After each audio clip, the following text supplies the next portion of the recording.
فرزند زہرا یہ حالات برے ہیں۔ کاشانۂ بصیرت ویب سائٹ، واٹس ایپ اور یوٹیوب چینل پر مشتمل ایک ایسا مکمل پلیٹ فارم جس پر محروم بصارت کے لیے بالخصوص اور تمام افراد کے لیے بالعموم سینکڑوں کی تعداد میں مستند اسلامی کتب دستیاب ہیں۔ لہذا گزارش ہے کہ آپ اپنی ذمہ داری نبھاتے ہوئے کاشانۂ بصیرت کی ویب سائٹ کو وزٹ، واٹس ایپ چینل کو فالو اور یوٹیوب چینل کو سبسکرائب کرنے کے ساتھ ساتھ بیل آئیکن کو پریس کیجیے تاکہ آپ علم کے حصول کے ساتھ ساتھ مذہب اہل بیت کی اشاعت میں بھی اہم کردار ادا کرتے رہیں۔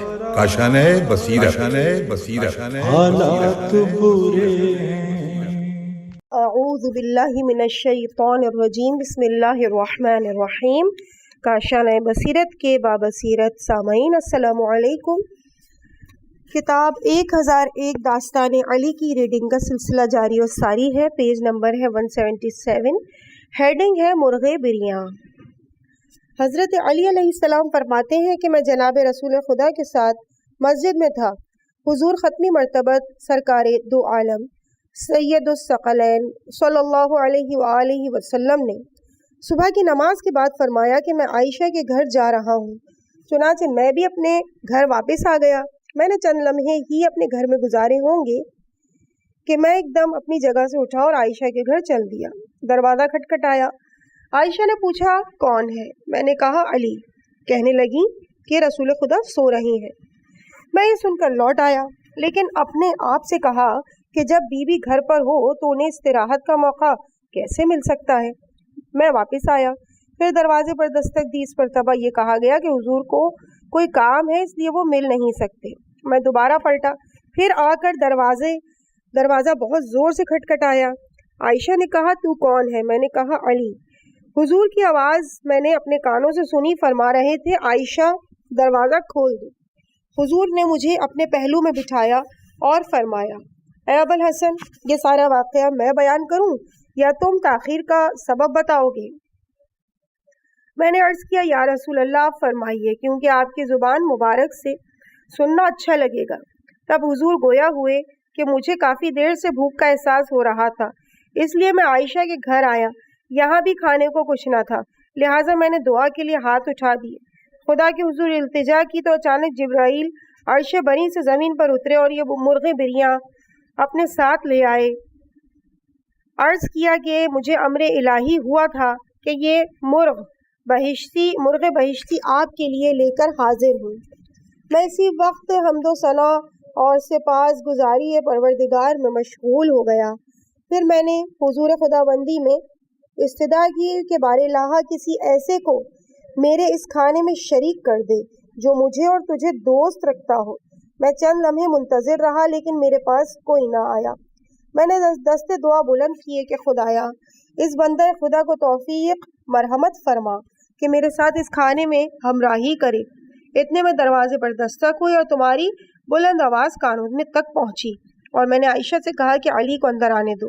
اے علی، تو وہ ہے کہ جس سے خدا اور رسول محبت کرتے ہیں۔ تب فرمایا آؤ علی، اب میرے ساتھ کھانے میں شریک ہو جاؤ۔ ریفرنس ہے احتجاج صفحہ نمبر 197۔ اگلی ہیڈنگ ہے خوانے بہشتی۔ گزشتہ واقعے میں بیان ہوا ہے کہ بی بی کا ذاتی رویہ کیسا تھا۔ یہ خوانے بہشتی حضور کی دعا مستجاب ہونے کے صلے میں جبرائیل لائے تھے، اس لیے علی حضور کے دسترخوان پر ان کے ساتھ بیٹھے۔ کھانا ختم ہونے کے بعد علی سے تاخیر کی وجہ دریافت کی۔ حضرت علی نے جناب رسول خدا سے بی بی کی بہانہ تراشیاں بیان کی۔ حضور سرکار دو عالم نے بی بی کی طرف رخ کر کے پوچھا کہ تم نے ایسا کیوں کیا؟ کہنے لگیں یا رسول اللہ، میں چاہتی تھی کہ جیسے بھی ممکن ہو غذائے بہشتی کا یہ شرف میرے والد بزرگوار کے حصے میں آ جائے۔ اس پر حضور نے فرمایا کہ علی کی نسبت جو حسد اور کینہ تمہارے دل میں ہے میں اس سے خوب باخبر ہوں۔ تم علی کے ساتھ دشمنی کے معاملے میں یہاں تک پہنچو گی کہ علی کے ساتھ جنگ کرنے پر اتر آؤ گی؟ بی بی نے کہا یا رسول اللہ، کیا عورتیں بھی مردوں کے ساتھ نبرد آزمائی کرتی ہیں؟ حضور نے بتایا اس کام میں طلحہ اور زبیر تمہارا ساتھ دیں گے، تم لوگ مل کر علی پر حملہ آور ہوگے۔ اس جنگ میں تمہاری رسوائی زبان زد خاص و عام ہوگی، تم اپنے اس طرز عمل میں اس مقام تک پہنچ جاؤ گی کہ تمہیں شکست ہوگی، پھر تم پشیماں بھی ہوگی اور اپنے گزشتہ مقام و منصب پر لوٹنا چاہو گی۔ جب حضور سرور کائنات سرکار دو عالم صلی اللہ علیہ وآلہ وسلم کی پیش گوئی یہاں تک پہنچی تو بی بی کہنے لگی اے کاش میں مر جاؤں اور وہ دن نہ دیکھوں۔ اتنے میں جناب رسول خدا نے علی سے فرمایا کہ یا علی اٹھو، نماز ظہر کا وقت ہو گیا ہے، بلال کو اذان کے لیے کہو۔ بلال نے اذان دی تو حضرت نماز کے لیے کھڑے ہوئے اور میں نے بھی حضور کے ساتھ نماز پڑھی۔ ہیڈنگ ہے علی بعد از رسول مظلوم اور مغلوب ہستی۔ حضرت علی علیہ السلام فرماتے ہیں کہ حضور سرور کونین صلی اللہ علیہ وآلہ وسلم اپنی ازواج مطہرات میں سے کسی ایک کے گھر میں تھے کہ میں ان سے ملاقات کے لیے گیا۔ داخل ہونے سے پہلے میں نے اجازت چاہی۔ جب داخل ہوا تو حضور فرمانے لگے یا علی کیا تم نہیں جانتے کہ میرا گھر تمہارا گھر ہے اور تمہیں یہاں آنے کے لیے اجازت کی ضرورت نہیں؟ میں نے عرض کی اے رسول خدا میں نے تو تعلق خاطر کی بنا پر اجازت چاہی ہے۔ فرمایا تمہارا میرا جو تعلق خاطر ہے وہ خدا کو بہت محبوب ہے۔ یا علی تمہیں اس بات کا علم نہیں؟ دراصل میرا رب چاہتا ہے کہ میرا کوئی راز تم سے پوشیدہ نہ رہے۔ اے علی تو میرے بعد میرا وصی ہے، تو میرے بعد وہ مظلوم اور مغلوب ہستی ہے جس پر انتہائی ظلم ہوگا۔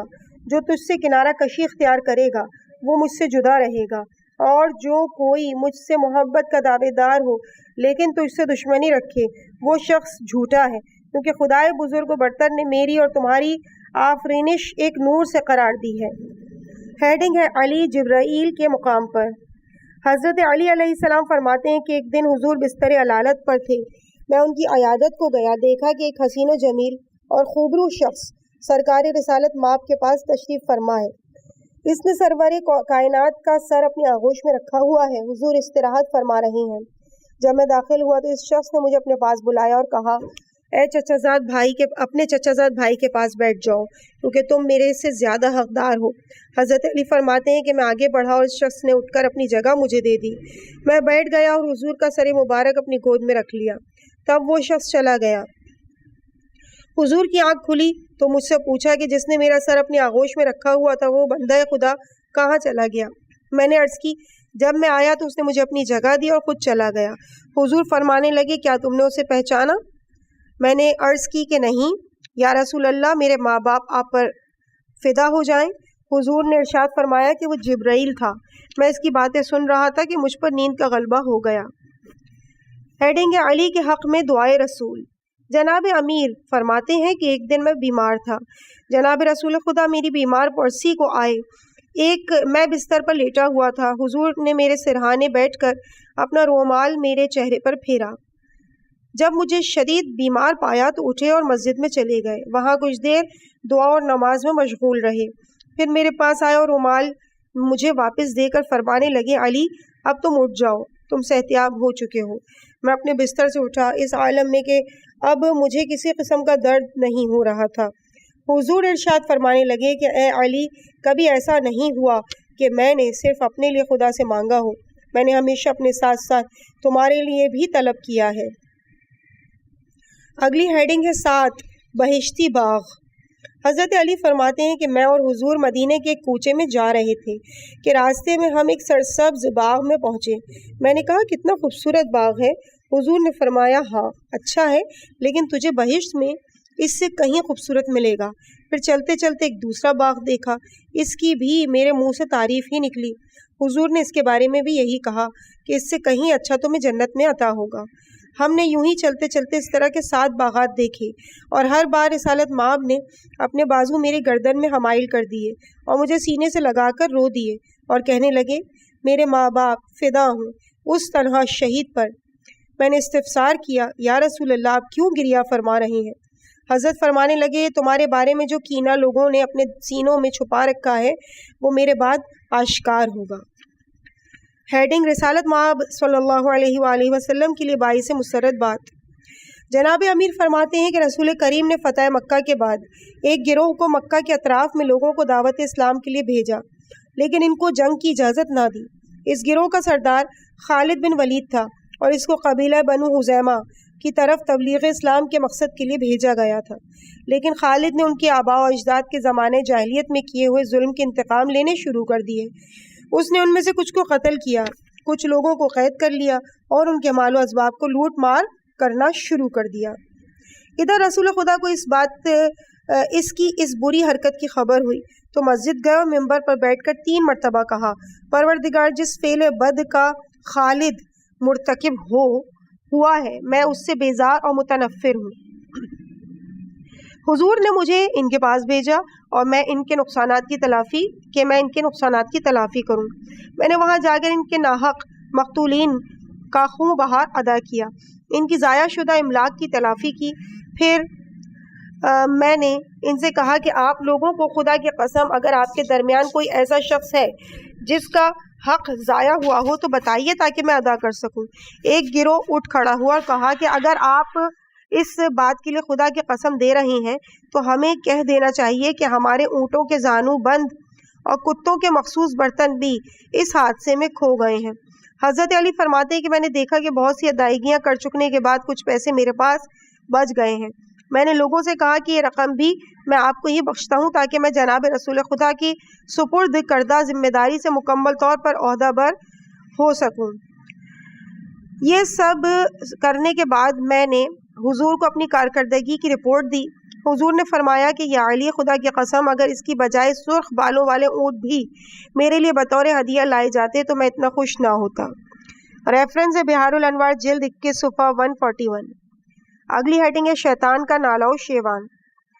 حضرت علی فرماتے ہیں کہ میں شب معراج کی صبح حضور نبی کریم کی خدمت اقدس میں تھا۔ حضور حجرے کے اندر نماز پڑھ رہے تھے، میں بھی ان کے پہلو میں نماز کے لیے کھڑا تھا۔ جب ہم نماز تمام کر چکے تو اچانک گریہ وزاری کی آواز ہماری سماعت سے ٹکرائی۔ میں نے پوچھا یا رسول اللہ یہ کیسی آواز ہے؟ حضور نے فرمایا شیطان کا نالا و بکا، اس کو افسوس ہو رہا ہے کیونکہ اسے معراج کی خبر ملی ہے اور اس پر ناامیدی اور مایوسی کے بادل چھا گئے ہیں کہ اب روئے زمین پر کوئی اس کی پیروی نہیں کرے گا۔ اگلی ہیڈنگ ہے علی وحی الہی کا کاتب۔ حضرت علی فرماتے ہیں کہ جب میں حضرت کے گھر داخل ہوا تو سورہ مائدہ کا کچھ حصہ نازل ہوا ہی تھا اور آپ کے وجود مبارک پر وحی و آیات قرآنی کے جذب و کیف کی صورت طاری تھی۔ حضور پر نور ان آیات کی تلاوت فرما رہے تھے۔ مجھ سے فرمانے لگے یا علی اس سورے کو لکھو۔ میں نے لکھنا شروع کر دیا۔ میں نے ایک آیت لکھی حتیٰ کہ اس آیت پر پہنچا، انما ولیکم اللہ ورسولہ والذین آمنوا الذین یقیمون الصلاۃ ویؤتون الزکاۃ وہم راکعون۔ تمہارے سرپرست و مددگار صرف خدا اور اس کا رسول اور وہ مومن ہیں جو نماز قائم کرتے ہیں اور حالت رکوع میں زکوٰۃ دیتے ہیں۔ اچانک میں نے دیکھا کہ حضور پر ایک عالم بے خودی کی کیفیت طاری ہے، لیکن اس کے ساتھ ساتھ زبان پر آیات الہی کا ورد جاری ہے۔ میں جو کچھ حضرت سے سنتا تھا لکھتا جا رہا تھا یہاں تک کہ سورہ ختم ہو گئی اور حضور بھی از خود رفتگی کی حالت سے باہر آ گئے اور فرمایا لکھو۔ پھر دوبارہ سورہ کے اختتام تک تمام آیات تلاوت کی۔ میں نے عرض کیا یا رسول اللہ، ابھی آپ نے مجھے ان سب آیات کی املا کروائی ہے اور میں وہ سبھی لکھ چکا ہوں۔ میں نے دیکھا حضور نے بآواز بلند تکبیر کہی اور فرمایا یہ جو آیات تمہیں لکھوا رہا تھا جبرائیل تھا۔ اے علی تم وحی الہی کے کاتب ہو۔ اگلی ہیڈنگ ہے مدح علی بزبان جبرائیل۔ جنگ احد میں پیغمبر اسلام صلی اللہ علیہ وآلہ وسلم اپنی سپاہ کو لے کر احد کے اطراف میں دشمن کے مقابلے میں اترے۔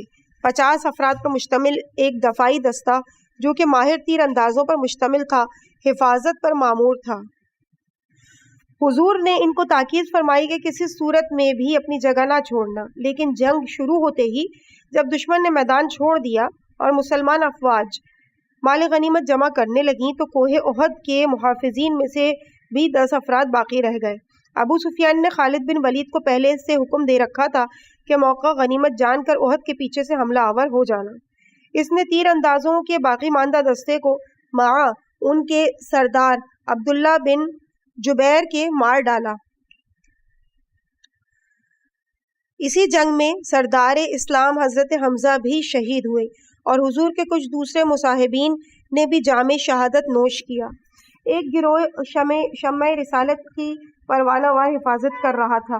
حضرت علی سب سے بڑھ کر دشمن کے حملوں کے منہ توڑ جواب دے رہے تھے۔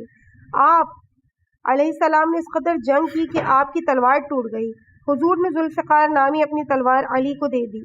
علی دفاع رسول میں اتنے مگن تھے کہ ان کے سر، چہرے اور جسم پر 60 سے زیادہ زخم لگے۔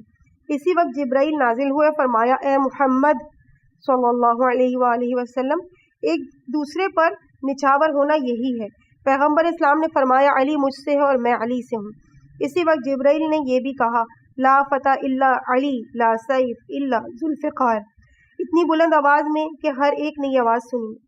اس کے بعد ایک شعر موجود ہے، بدر در شام احد تصویر کیست، در غلاف لا فتح شمشیر کیست، یعنی شام احد میں بدر کس کی تصویر ہے اور لا فتح کے غلاف میں کس کی تلوار ہے۔ اگلی ہیڈنگ ہے نماز معراج علی۔ جنگ احد 3 ہجری میں مدینہ کے نزدیک احد نامی پہاڑ کے دامن میں لڑی گئی۔ اس میں 70 مسلمانوں نے جام شہادت نوش کیا۔ مورخین کے مطابق یہ جنگ 7 شوال ہفتے کے روز ہوئی۔ اس جنگ میں حضرت علی علیہ السلام کے پاؤں میں تیر لگا۔ جب بھی اس کو نکالنے کی کوشش کی گئی سخت تکلیف کا سامنا ہوتا تھا۔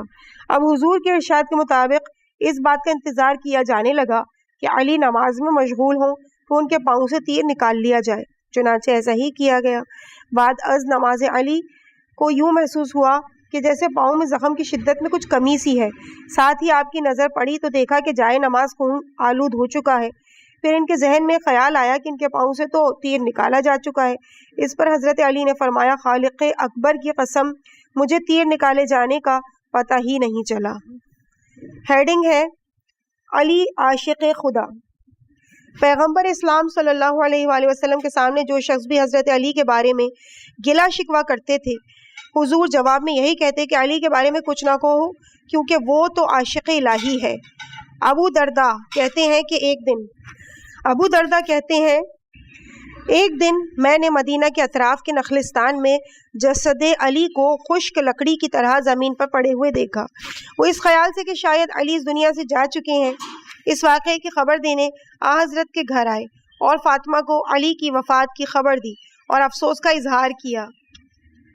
سیدہ نے فرمایا علی اس دنیا سے نہیں گئے بلکہ وہ حالت عبادت میں خوف خدا سے غش کر گئے ہیں، اور ایسا ان کے ساتھ اکثر و بیشتر ہوتا رہتا ہے۔ اگلی ہیڈنگ ہے رجت کی پیشن گوئی۔ جابر ابن عبداللہ کہتے ہیں کہ حضور نے حجۃ الوداع کے موقع پر مینا میں خطبہ پڑھا۔ اس بات کا خاص طور پہ ذکر کیا کہ اللہ تعالیٰ نے فرمایا اے محمد صلی اللہ علیہ وآلہ وسلم، تیرے بعد جمعیت کفر کی طرف لوٹ جائے گی اور کچھ لوگوں کو قتل کر دیا جائے گا۔ خدا کی قسم جو ان برے اعمال کے مرتکب ہوں گے، جب عالم رجت میں ہماری بازگشت ہوگی تو ہم ان کی گردنیں اڑا دیں گے۔ پھر حضور بڑے ہی مغموم انداز میں علی کی طرف متوجہ ہو کر کہنے لگے یا علی تجھے بھی قتل کر دیا جائے گا۔ پھر ہیڈنگ ہے کافر کی جان کنی۔ مرحوم کلینی کافی میں امام جعفر صادق علیہ السلام سے ایک روایت نقل کرتے ہیں، لکھا ہے کہ ایک دن حضرت علی ابن ابی طالب علیہ السلام شدید آشوب چشم میں مبتلا ہو گئے۔ حضور عیادت کے لیے آئے، دیکھا علی شدت درد سے کراہ رہے ہیں۔ پیغمبر خدا فرمانے لگے علی تم جزا فضا کر رہے ہو، کیا واقعی درد بہت شدید ہے؟ علی نے عرض کیا یا رسول اللہ آج تک مجھے کبھی ایسا درد نہیں ہوا۔ پیغمبر اکرم نے فرمایا یا علی جب ملک الموت ایک کافر کی جان لینے آئے گا تو اس کے ہاتھ میں کباب کی سیخ جیسا ایک اوزار ہوگا جس سے وہ کافر کی روح قبض کرے گا، اور یہ اس قدر دردناک منظر ہوگا کہ کافر چیخے گا۔ علی نے جیسے ہی سنا بستر سے اٹھ کھڑے ہوئے اور کہا یا رسول اللہ ایک مرتبہ پھر یہ بات بتائیے، کیونکہ یہ سننے سے اس قدر خوفزدہ ہوا ہوں کہ اپنی آنکھ کا درد بھی بھول گیا ہوں۔ بعد میں عرض کیا یا رسول اللہ کیا خاص طور پہ کافروں کے ساتھ ایسا ہوگا؟ آپ کی امت میں دوسرے لوگ بھی ایسے ہیں؟ فرمایا میری امت میں 3 قسم کے لوگ ایسے جن کی روح اس طریقے سے قبض ہوگی۔ نمبر 1 جو شخص اپنی ذمہ داری کو نہ سمجھے اور ظلم کرے۔ نمبر 2 وہ جو مال یتیم کھائے۔ نمبر 3 وہ شاہد جو جھوٹ کی گواہی دے۔ اگلی ہیڈنگ ہے باپ بیٹا پیغمبر خدا کی خدمت میں۔ قریش نے حضور اور ان کے ساتھیوں کی اقتصادی محاصرے کے نتیجے میں 3 سال کے لیے محصور کر دیا۔ وہاں بھی ابو طالب علیہ السلام نے اپنی جانثاری اور فداکاری اس مقام پر پہنچا دی کہ قریش کے حملوں سے بچاؤ کے لیے مخصوص قسم کے برج بنانے کے علاوہ ہر رات پیغمبر خدا کو اپنی خوابگاہ سے اٹھا دیتے اور ان کی استراحت کے لیے ایک نئی جگہ کا انتخاب کرتے اور ان کی جگہ پر اپنے فرزند دل بند علی کو سلا دیتے، اور جب علی کہتے بابا جان اگر ایسی ہی صورتحال رہی تو آخرکار ایک دن میں قتل ہو جاؤں گا۔ ابو طالب جواب دیتے ہیں میرے بیٹے، تحمل اور بردباری کو ہاتھ سے مت جانے دو، ہر زندہ نے موت کی طرف جانا ہے، میں نے تجھے محمد بن عبداللہ پر فدا کر دیا۔ اپنے بابا کے جواب میں علی نے کہا بابا جان یہ بات میں نے اس لیے نہیں کہی کہ میں راہ محمد میں قتل ہو جانے سے ڈرتا ہوں، بلکہ میں تو اس لیے کہہ رہا ہوں کہ آپ یہ جان لیں کہ میں آپ کے برابر کس طرح سرکار گرامی کی خدمت کے لیے تیار ہوں۔ ابو طالب اپنے ایک شعر میں فرماتے ہیں وَلَقَدْ عَلَمْتَ بِأَنْ دِینَ مُحَمَّد مِنْ خَيْرِ أَدْيَانِ الْبَرِيَّةِ دِینًا۔ ترجمہ یعنی میں نے ہر طرح سے یہ جان لیا ہے کہ دین محمد بہترین دین ہے جو کہ پوری نوع انسانیت کے لیے اس دنیا میں بھیجا گیا ہے۔ اگلی ہیڈنگ ہے علی بت شکن۔ فتح مکہ کے موقع پر خانہ کعبہ کا اندرونی حصہ مشرکین کے بتوں سے بھرا پڑا تھا۔ حضور نے حضرت علی کے ساتھ مل کر ان تمام بتوں کو توڑا اور باہر پھینک دیا۔ کعبے کی چھت پر بھی ایک بہت بڑا بت نصب تھا اور کسی کا ہاتھ بھی اس تک نہیں پہنچتا تھا۔ اب یہ ناگزیر تھا کہ علی اپنے پاؤں پیغمبر اکرم کے شانوں پر رکھیں۔ پیغمبر اکرم علی سے فرمانے لگے علی کیا تم اس بت کو نہیں دیکھ رہے؟ علی نے عرض کی کیوں نہیں، میں دیکھ رہا ہوں۔ پیغمبر نے علی کو دونوں پنڈلیوں سے پکڑ کر اتنا بلند کیا کہ حضور کی زیر بغل کی سفیدی نمودار ہو گئی۔ پھر فرمانے لگے اے علی تم کیا کچھ دیکھ رہے ہو؟ علی نے کہا خدا نے آپ کی خاطر مجھے ایسے مقام پر کھڑا کر دیا ہے کہ مجھے یوں احساس ہوتا ہے کہ اگر چاہوں تو اپنے ہاتھ سے آسمان کے ستارے چھو لوں۔ پھر حضرت علی نے حضور کے فرمان کے مطابق ایک بہت بڑے بت کو اپنی جگہ سے اکھاڑا اور ہاتھ سے پکڑ کر زمین پر دے مارا۔ اس وقت حضور اپنی جگہ سے ایک طرف ہو گئے۔ حضرت علی بلندی سے زمین پر آئے اور ہنسنے لگے۔ پیغمبر نے فرمایا اے علی تم کیوں ہنس رہے ہو؟ عرض کی میں کعبے کی بلندی سے گرا ہوں اور مجھے کوئی چوٹ نہیں آئی۔ حضور نے فرمایا تمہیں چوٹ کیسے لگ سکتی تھی کہ محمد نے تجھے زمین سے بلند کیا اور جبرائیل نے تجھے بلندی سے زمین پر اتارا۔ ریفرنس ہے مناقب ابن معزلی شافعی صفحہ 202۔ اگلی ہیڈنگ ہے مشرکین حنین، علی کی تلوار سے فی النار۔ جنگ حنین 8 ہجری میں سرزمین حنین جو کہ مکہ اور طائف کے درمیان واقع ہے میں ہوئی۔ قبیلہ حوازن آپس میں اتحاد کر کے مسلمانوں پر غفلت کے عالم میں حملہ آور ہوئے۔ سوائے 8-9 افراد کے لشکر اسلام کے سبھی لوگ بھاگ کھڑے ہوئے۔ اچانک علی کی ایک عجیب و غریب مارکے نے جنگ کی صورتحال ہی بدل دی۔ سپاہی دشمن کا ایک ہیبت ناک اور بے باک پہلوان میدان میں اترا۔ اس نے اپنے نیزے پر سیاہ پرچم باندھ رکھا تھا اور خود سرخ اونٹ پر سوار لشکر مشرکین میں سے آگے بڑھ کر لشکر اسلام پر حملہ آور ہو رہا تھا اور مسلمان سپاہیوں کو ڈھیر کرتا جا رہا تھا۔ ہر لمحے وہ اپنے پرچم کو کامیابی اور فتح کی علامت بنا کر لہراتا۔ تمام نظریں اس کی طرف متوجہ ہو جاتی اور وہ میدان جنگ میں اس طرح رجز پڑھ رہا تھا انا ابو جرول لا براح حتی بتیح اليوم او بناہ۔ لوگ ہمیشہ یہ جانتے ہیں کہ تلواروں کی جھنکاروں میں وہ حق ادا کر دیتا ہے جو حق کے شایان شان ہے۔ میں ابو جرول ہوں، آج میں چین سے نہیں بیٹھوں گا۔ اپنی سپاہ کا دفاع کرتے ہوئے میں دشمن کے چھکے چھڑا دوں گا۔ حضرت علی علیہ السلام نے جب اس کو اس حال میں دیکھا تو اس کی گھات میں بیٹھ گئے۔ حضرت علی نے اچانک اس کے اونٹ پر ایسی ضرب لگائی کہ ابو جرول اونٹ سے نیچے آ رہا۔ حضرت علی کی دوسری ضرب نے اس کو خون میں غلطہ کر دیا۔ امام اس وقت یہ رجز پڑھ رہے تھے قدم علم القوم لدی الصباح انی لدی الہجا ذو نصح۔ اس کی ہلاکت سے دشمن کی فوج اضمحلال کا شکار ہو گئی۔ حضور کے فرمان کے مطابق حضور کے چچا عباس نے موقع سے فائدہ اٹھاتے ہوئے بلند آواز سے مسلمانوں کو پکارا۔ سبھی جمع ہو گئے، اچھا موقع تھا، سب نے مل کر دشمن کی فوج میں تہلکہ مچا دیا۔ ضربت امام علی واقعی ضرب کاری تھی۔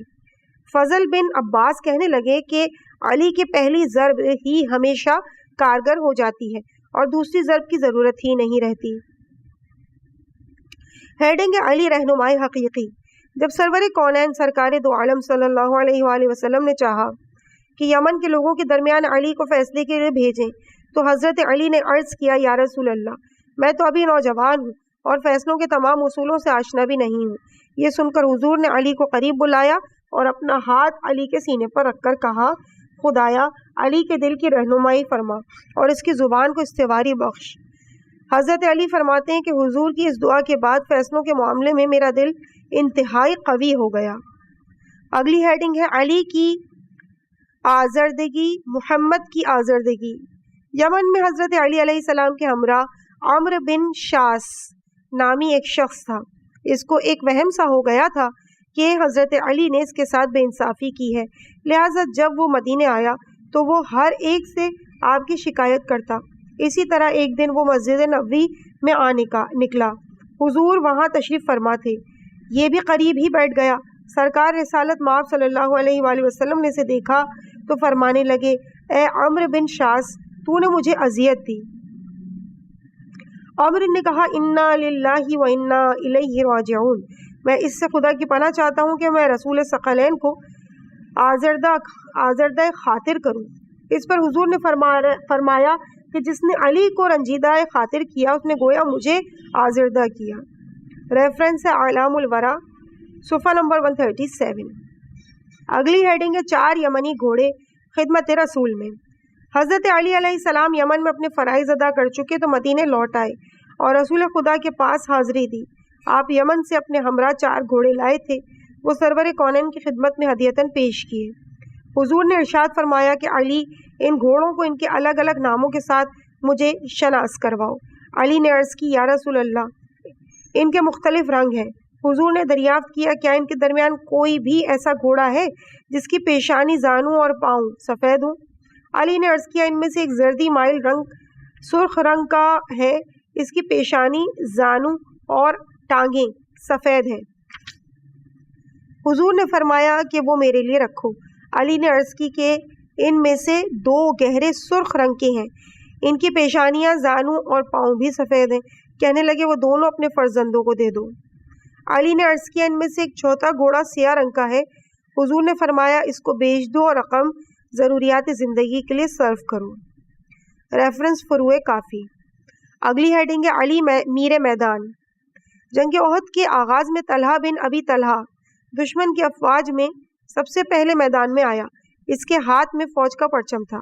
اس نے میدان میں آتے ہی مبارز طلبی شروع کر دی۔ وہ قبیلہ بنی عبد الدار سے تھا۔ علی فوراً اس کے برابر پہنچے۔ اس نے بڑے نشانے کے ساتھ حضرت علی کو تلوار ماری۔ حضرت علی نے بڑی چابک دستی سے اس کا وار اپنی ڈھال پر روکا، پھر اپنی تلوار سے اس کے دونوں رانوں کو قطع کر دیا، وہ ہلاک ہو گیا۔ اس کے بعد اس کا بھائی ابو سعید بن ابی طلحہ نے پرچم کفر اٹھایا اور میدان میں کود پڑا۔ حضرت علی نے اس کو بھی موت کے گھاٹ اتار دیا۔ اس کے بعد عثمان بن ابی طلحہ نے اپنی فوج کا پرچم تھاما اور علی کے مقابلے میں میدان میں اترا۔ حضرت علی نے اس کو بھی ہلاک کر دیا۔ اس کے بعد حرز بن ابی طلحہ میدان میں آیا، حضرت علی نے اس کو بھی قتل کر دیا۔ اس کے بعد عزیز بن عثمان میدان میں حملہ آور ہوا، علی نے اس کو بھی ڈھیر کر دیا۔ اس کے بعد عبداللہ بن ابی جمیلہ مقابلے کے لیے آیا، پھر ارتا بن شرجیل میدان میں اترا، لیکن سب کے سب شیر خدا کے ہاتھوں قتل ہو گئے۔ سب سے آخر میں اس قبیلے کا غلام سواب میدان میں آ گیا۔ علی نے پہلے اس کا دایاں ہاتھ قطع کیا تاکہ اس کا پرچم زمین پر گر جائے۔ اس کے فوراً بعد بایاں ہاتھ میں اس نے پرچم پکڑ لیا۔